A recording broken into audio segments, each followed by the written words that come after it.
Oh, Welcome to another episode of Fat Man Beyond. I'm Kevin Smith.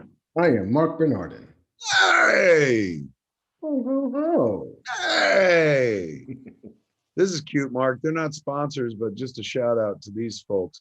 You know, lately I've been smoking cloves on the show, clove cigarettes. Because you're a refined continental gentleman.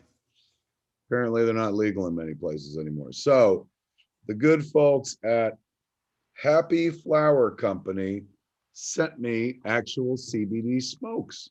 They says, "Hey Kevin, huge fan, blah blah blah. Dogma is genius. Don't blah blah past that. Uh, anyway, I am not a tech guy, so this has taken days to figure out a way to reach you. But saw your most recent show where you were smoking CBD pre-rolls. Anyway, I know that you already have a cannabis company. I do. We sell Jane, Silent Bob, strained weed with good folks at Caviar Gold. And they also make a hemp version, non-THC version of our product, which I've smoked on the show before. He says, but just for on the record, I would love to send you some of our hemp CBD stuff, just so that you can say that is what you're smoking or try it. We are a family-run boutique, small batch farm just north of Denver. We have been in the business of cannabis in one form or another for 15 years, and we started Happy Flower Company back in 2019. Anyway, check us out. happyflowercompany.com. They sent me CBD smokes. How kind of them. That's like they're looking out for you, man. They are, man. They're like, you don't have cloves. You got this. They're outside of Denver, which reminds me, if you're in the Denver area, kids, Movies is coming on Wednesday, and I know this because I'm coming too. I'm going to be there, cut the ribbon in the Mile High State, man, for the grand opening. La grand opening. You want to be a part of this Movies nonsense? Movies in Denver, Colorado. I had to say the first name.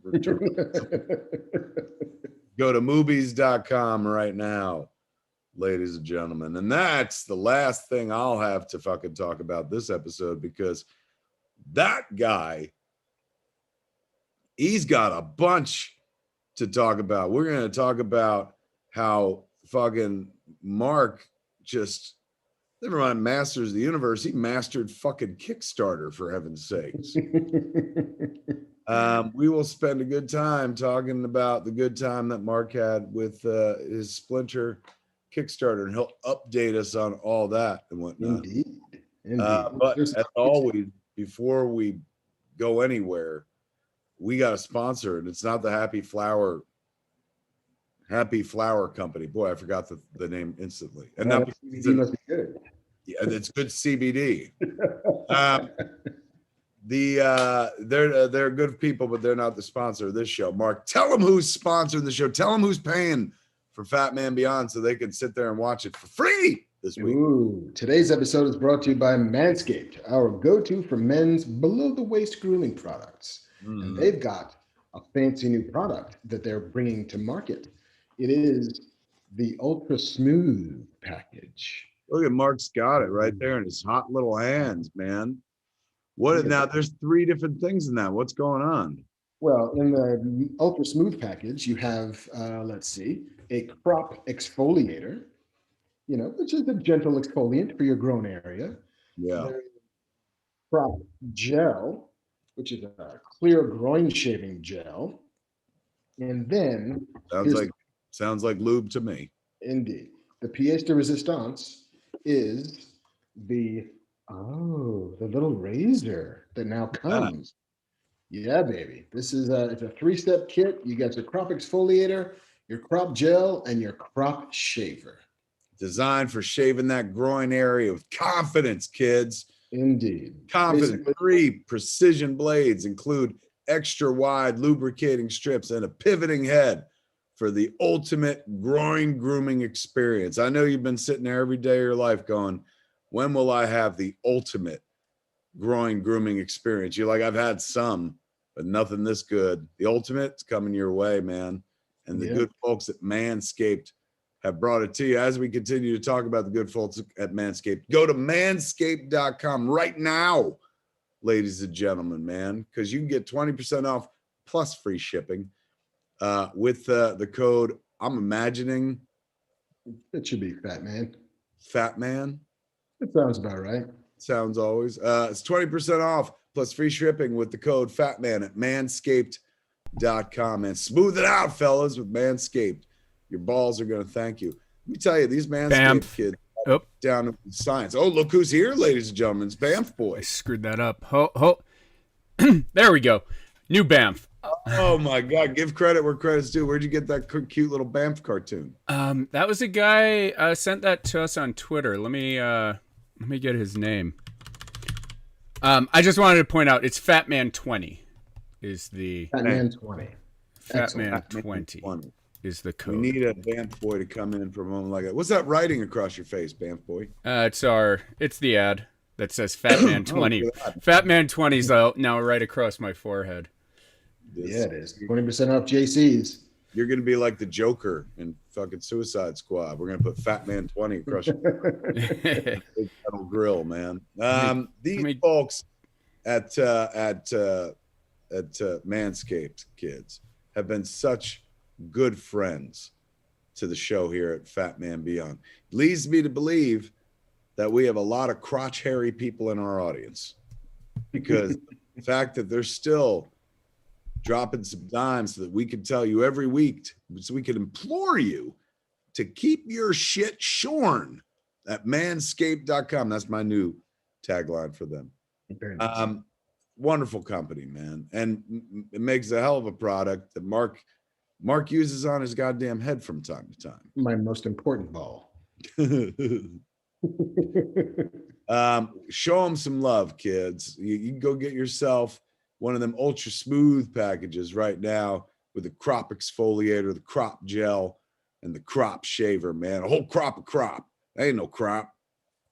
Go to manscaped.com, get 20% off plus free shipping with the code FATMAN20. Thank you, Bamf Boy.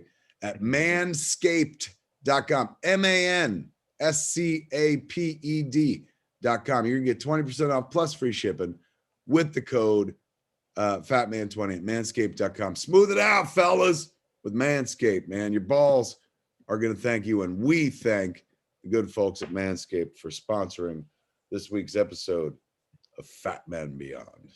Very much so. All right, that's out of the way. Hey, man, top of the news, top of the show, how you doing? Chit chat. Did you watch fucking Army of the Dead yet? I did. I watched, what is today? Sunday? I watched it on Friday. Oh, shit, you beat me. I watched it last night. How enjoyable was that shit? It was a lot of fun. I am a sucker for two things: building a team and a Vegas heist. One of my favorite movies, I want to say all time. I'm going to say it's the best movie I've ever seen, but it's very, very good, is Steven Soderbergh's Ocean's 11.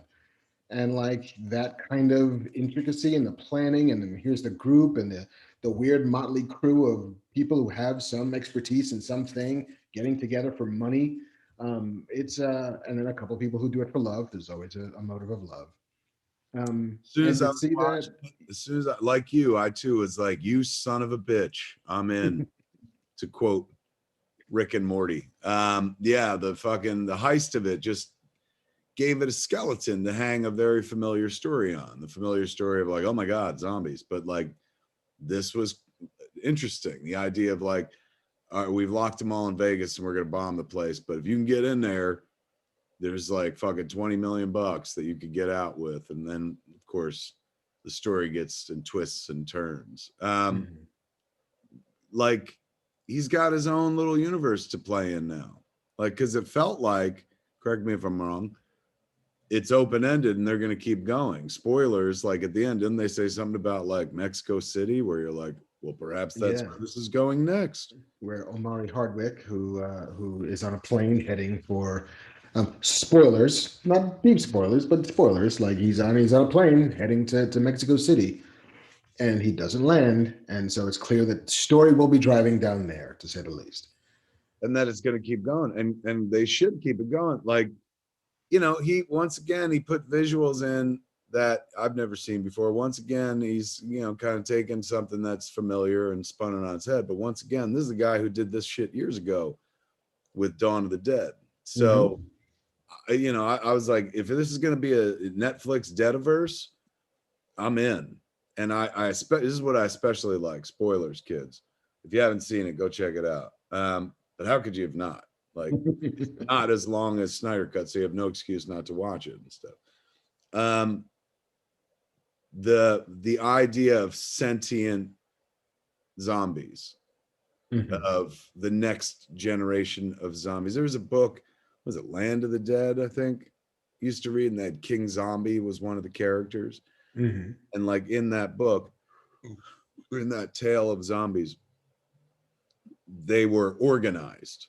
They weren't just dead like, ugh. They were just like, we're gonna get these fucking breeders or whatever they called them. I don't know. But it, that had there was an air of that to this, with a zombie king of sorts who's smart enough to like put on a helmet to shield his head, and he had a queen, and then there's that very disturbing fucking sequence when there's something inside the body. That was like that I'm not like, that was a bridge too far, but like, oh, I didn't need that kind of bummed the fuck out. But it was new. I had never seen that in something before.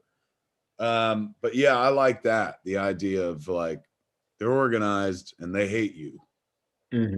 Just adds one more element to the threat. Now, for some purists, I don't think they appreciate it like that. Like, they just want, they don't even want fast zombies and stuff. But there've been so many zombie things, and like The Walking Dead's been doing slow walkers for so long that I'm okay with pum pum pum pum pum, and I'm also okay with the zombie being like,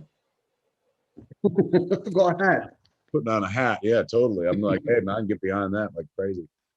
But I thought it was like a fun one. I was shocked that my wife was like, I'll watch it. And I was like, what the fuck? She was like, I like Snyder Cut, I'll watch it. And I was like, right the fuck down. So I had somebody to watch it with, man. And it was fun. Like, throwing in, I'll take a fucking zombie tiger any day of the week. Zombie horses, like some good shit in there. Dave Bautista was great. Anna De La Regora, who was like the helicopter pilot, she was in Cop Out. So I was watching that movie. I was like, hey, it's Anna. So I knew some of the cast as well. But the cast looked like it was made up of a bunch of folks from Netflix stuff.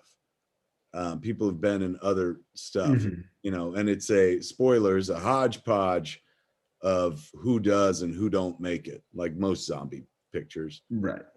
But this being Zach, let's just say the body count is a lot higher.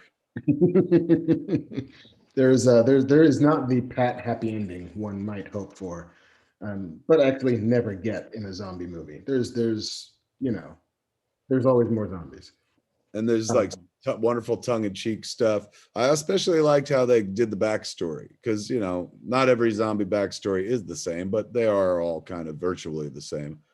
So instead of just like taking for granted that this is a world where this shit has been going on forever, they kind of do a montagey, backstory of how Vegas becomes the land of the dead and shit. That's, fun at the same time, because it's like done to a bunch of schmaltzy Vegas songs. Prompted by the most inopportune blowjob in the history of blowjobs. Yeah, you're right. That's how the movie, that's how everything is put in motion. You're right. I forgot, man. Yeah, that felt a little Kevin Smith. Like, that's how it happens. Really? Like, I'm in. I was so in. I was so delighted we live in a world where some exec wasn't like, do another draft. They were like, oh, that's good. I had never seen that before. Shoot it. Yeah. Yeah, I enjoyed it. I thought they fucking did well, man. Yeah. Like if there was one complaint that I could have had about it, and there's always one that I can have, if you've been here long enough, that, is that it's a hair too long for me. Like there's a version of this movie that's like an hour and 45 and not 2.5, that just kind of has a little bit more energy to it. Because that's kind of what you want it to feel, like Dawn of the Dead. Dawn of the Dead is a tight movie. Dawn of the Dead doesn't overstay its welcome at all. And that's kind of what I wanted. I want a little bit more tautness to it.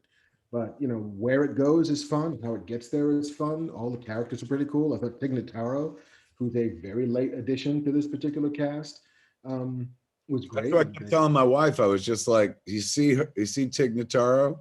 She never met Dave Bautista. Like, she was never there for any of that. So I was like, as we watch this, anytime you see her, just know that they shot her months after the fact and spent a pretty penny doing it. Yeah, a couple $1 million getting Tig Notaro into that movie.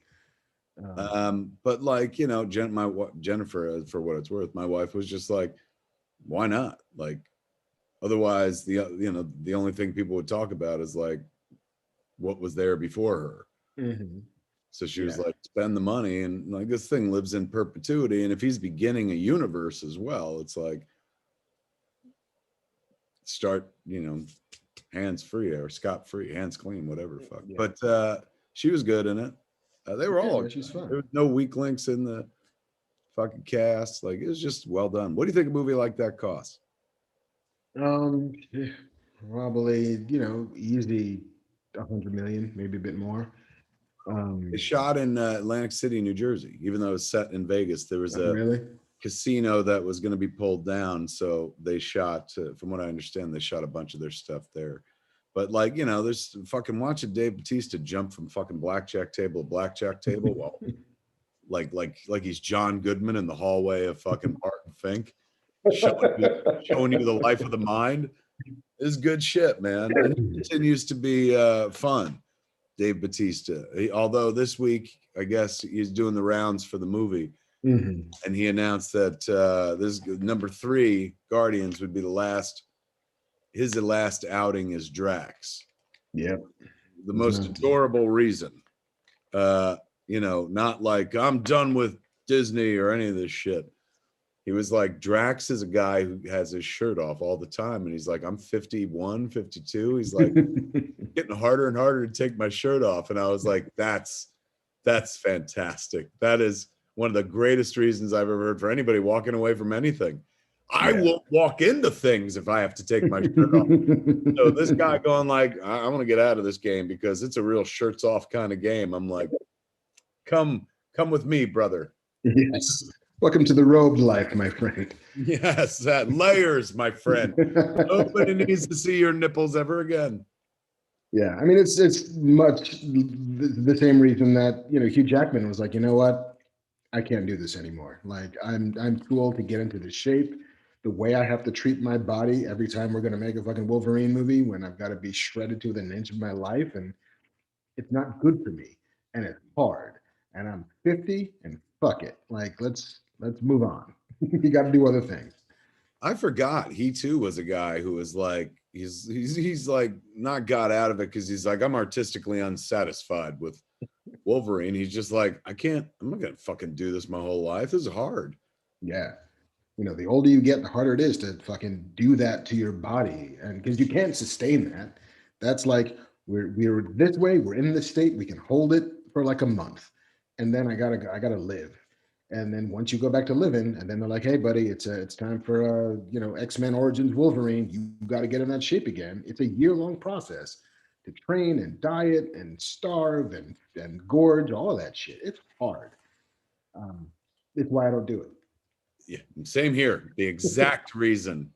Otherwise, I'd be doing pull-ups. I wouldn't be doing this show. It would be like pull-ups beyond. Me and Mark would be like, you know what happened this week? Cool shit. The zombie movie was a little long.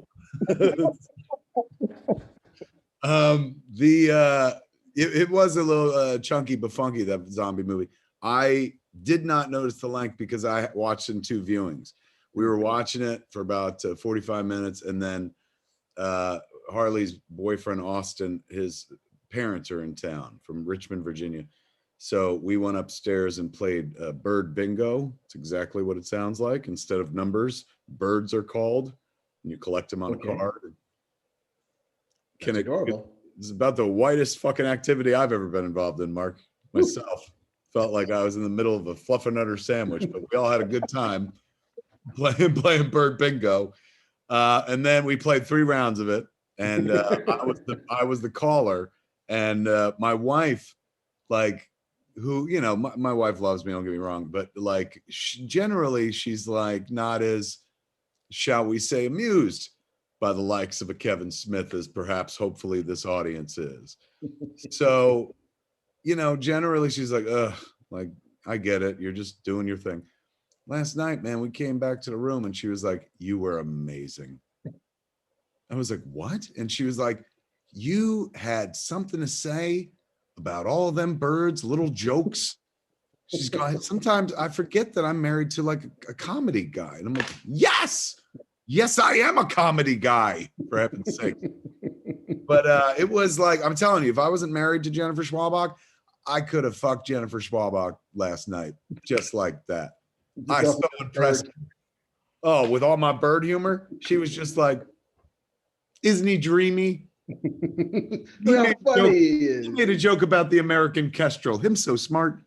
So we went and played bird bingo for 3 rounds, where I apparently was a fucking bird bingo calling rock star, and would have had sex if we weren't so eager to get back downstairs and finish up the Zack Snyder movie. We had the choice between sex and the Zack Snyder movie, and we went for Army of the Dead, which I got to tell you was probably more satisfying than the sex we would have had. It was pretty damn good, man. So if you haven't seen it yet and you've got Netflix, right.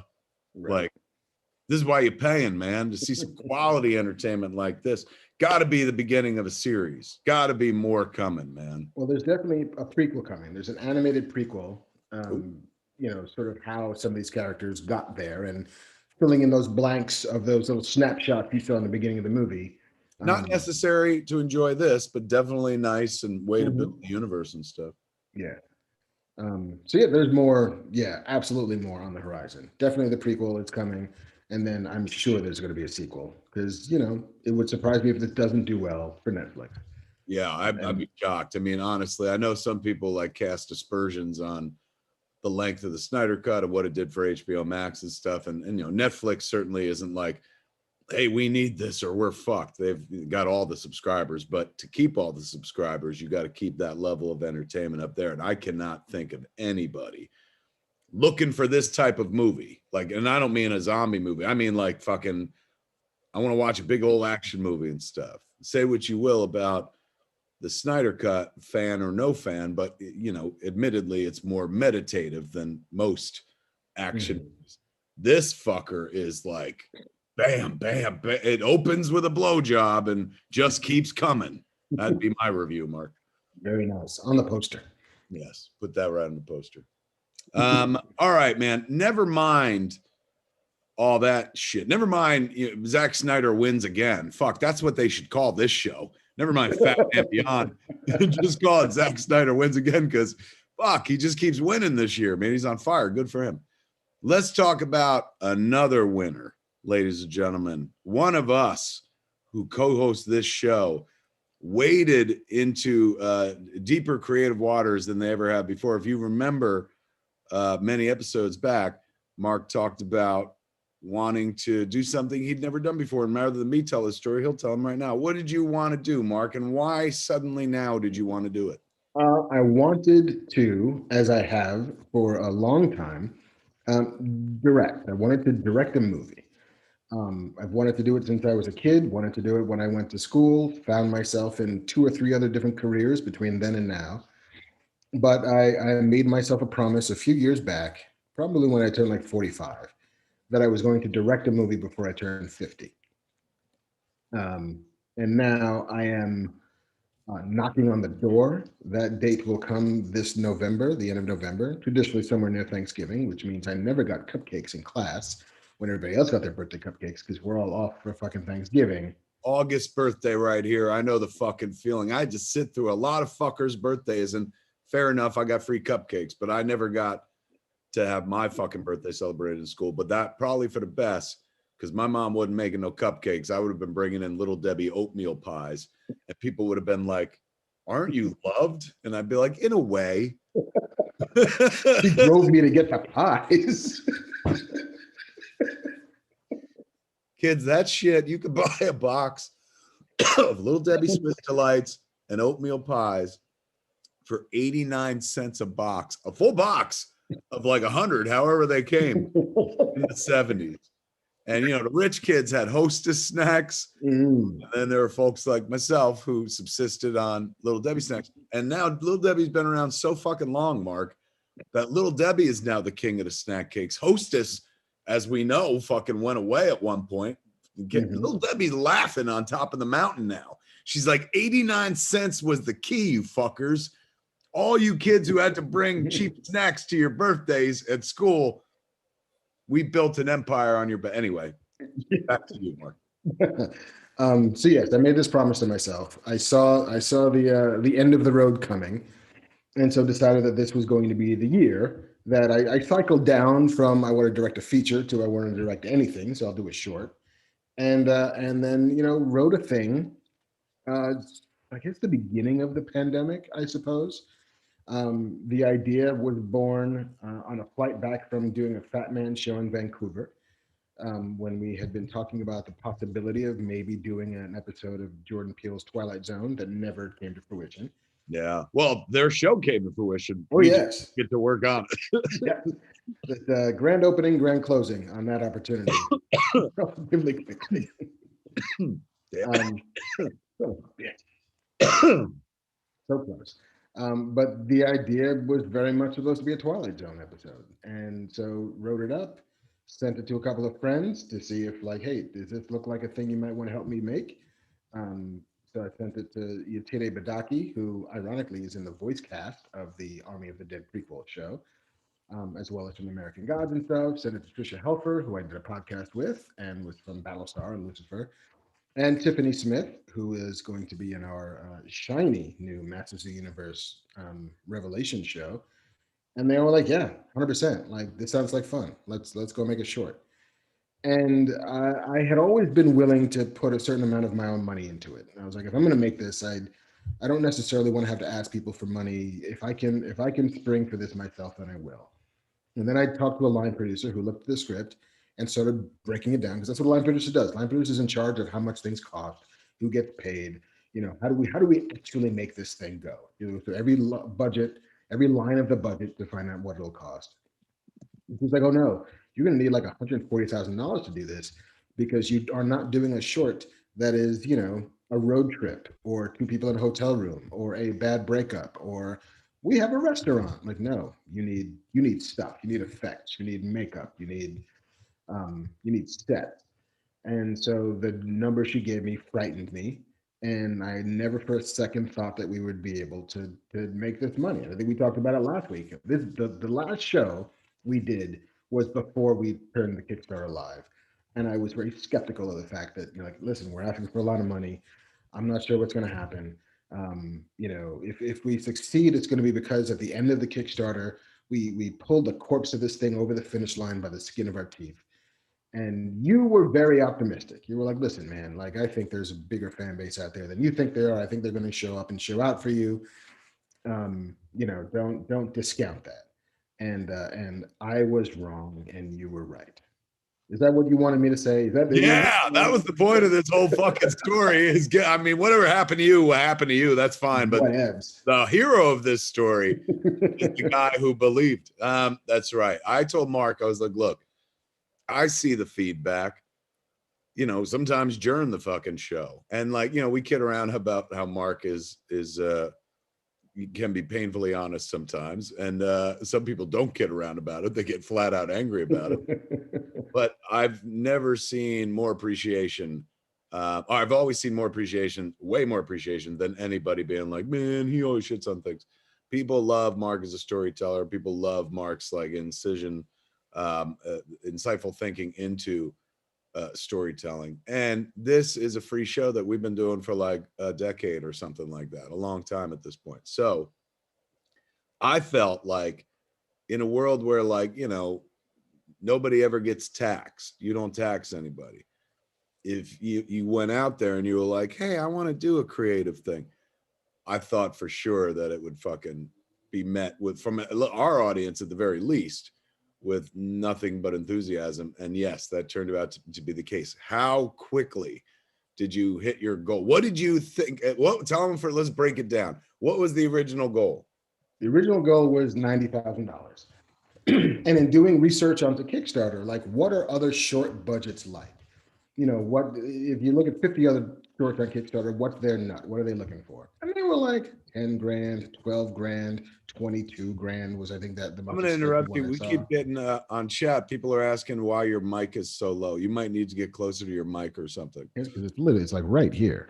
You are a little soft. Are you talking into the correct side? Do you know how to use that thing, Mark? I'm pretty sure that I do. Is this hey, Vamp boy, what the fuck? Aren't you gonna micromanage this from a distance? Why am I doing this shit? Bam. Oh, look who's here, everybody. Vamp boy. And really loud, too. You can probably, if you go into your Zoom settings and up in preferences, there's automatic mic adjustment. You may want to turn that off. Okay, hold on. All right.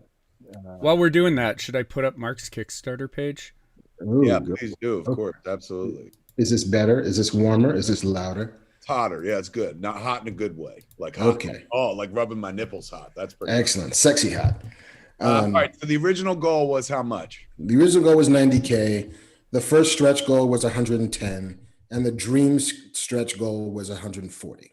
All right. So for those of us who've never done a Kickstarter, there's a goal. There's a, what's the middle one?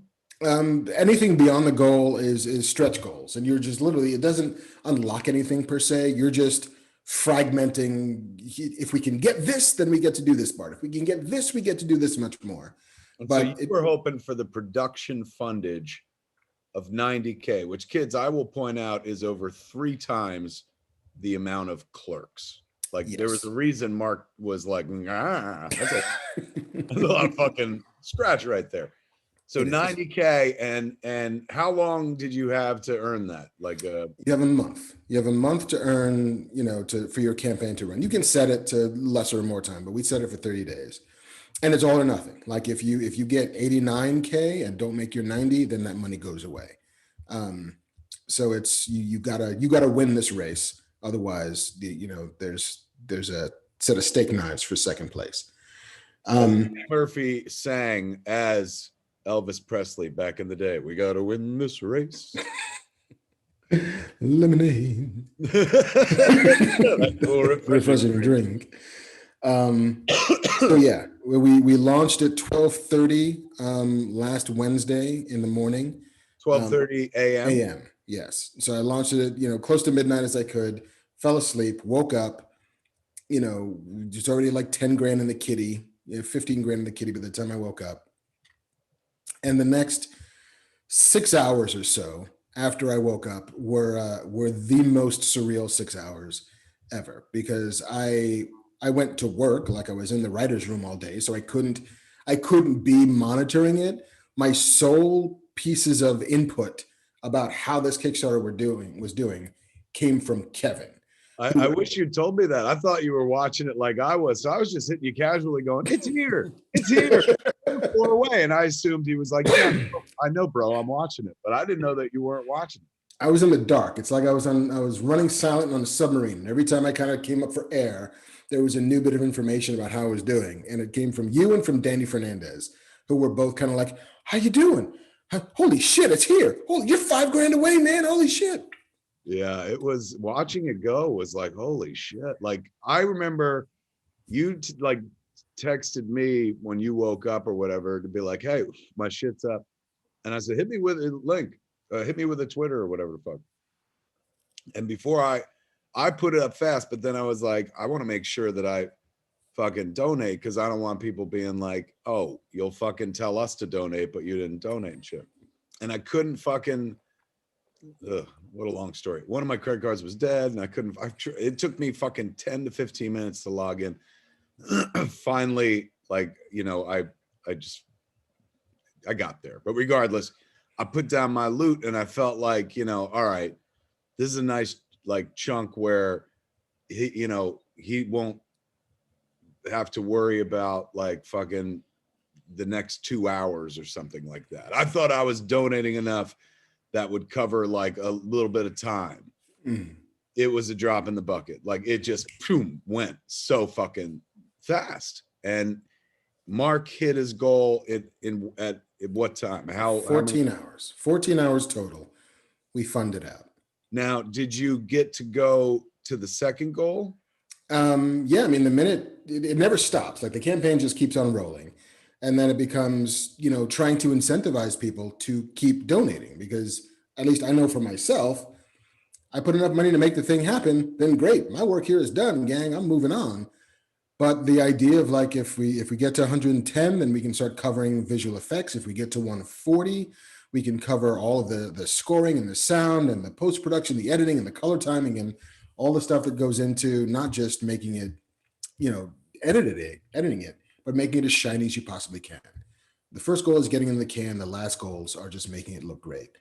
And so I started adding more rewards. It's like reward tiers began disappearing. Like there was one of the tiers was I will read whatever you have and give you an hour-long one-on-one Zoom note session.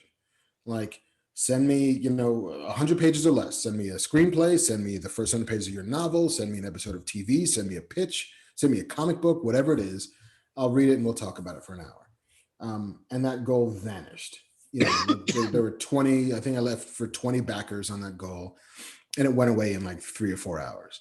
And it's like, okay, this is awesome, but now we need a new thing to put in there. Okay, so we'll do a shorter version where we'll get on for half an hour and you pitch me your idea and I'll give you feedback on it, because I'm running out of time in the world for me to read more and more and more. It's like, that's going to take me a week to read all of this material and then schedule times to talk. So wait for me to do a live, or I'll do it that way. And then we just added the members of the cast are going to do like little cameo videos that they can all put in for. So Tiffany and Trisha and Yatide are all going to do like 10 cameo videos and personalized greetings. They'll say whatever you want to say. They'll wish you happy birthday. They'll leave your outgoing voicemail message.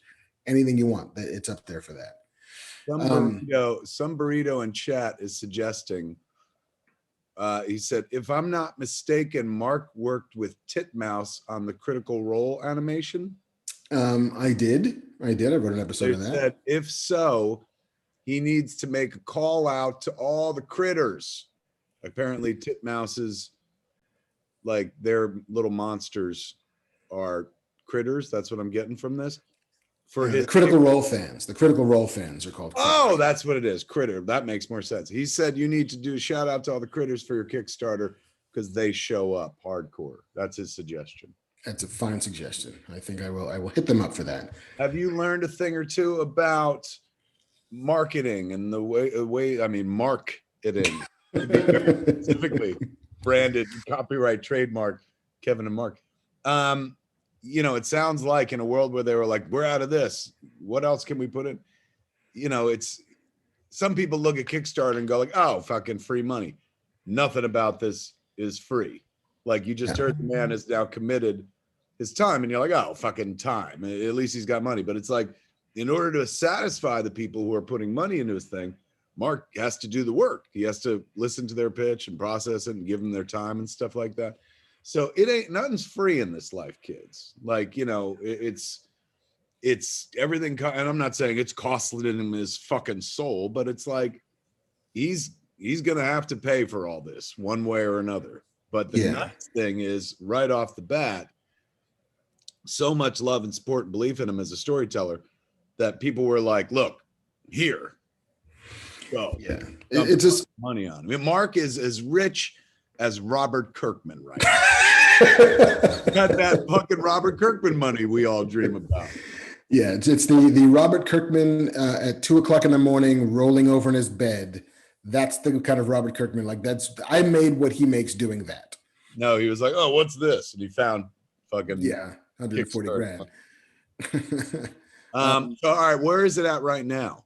Now I think JC just had it up. I think it's at $141,000, which means we've made it to our quote unquote wildest dreams section of the Kickstarter, which is never in a million years thought that we'd get to the point where everything we needed is going to be paid for. Wait, the fuck? So wait, what was everything you need? What was the drop dead? What was the we can now afford cocaine and hookers money? 140. 140 gets us everything. 140 You're gets above us 140. And we're above 140. It gets us